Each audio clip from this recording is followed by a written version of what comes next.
मुख्यमंत्री नवरंगपुर जिलावासी बहु आकांक्षित मेडिकल कॉलेजर भित्तिप्रस्तर स्थापन करिसेंते। नवरंगपुर पातलगुड़ा ठारे 50 एकर ऊर्ध्व जगह उपरे प्रतिष्ठा हेबाकु थिबा एही मेडिकल कॉलेज और हॉस्पिटल ले 100 एमबीबीएस सीट और 420 टी शଯ୍ୟା रहबो। एही मेडिकल कॉलेज और हॉस्पिटल प्रतिष्ठा परे जिलावासी उन्नत मानर चिकित्सा सुविधा पाई आउ जिला बाहर को जिवे नहीं। समस्त अत्याधुनिक चिकित्सा जिला भितर ही पाइबे बोली मुख्यमंत्री कहिसेंते। मुख्यमंत्री कहिथिले जे आम सरकार आसिबार मात्र 20 मास मध्यरे जाजपुर, कंधमाल और तालचेर रे 3टी नुआ मेडिकल कॉलेज कार्यक्षम होइछे।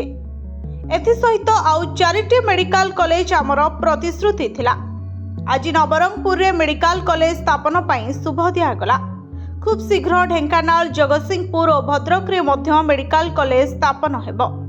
राज्यवासी को गुणात्मक मानर स्वास्थ्य सेवा और राज्य रे डाक्तर अभाव दूर करिबा पई एहा हेउछि आम सरकार को प्रतिबद्धतार प्रतिफलन बोली मुख्यमंत्री कहिथिले।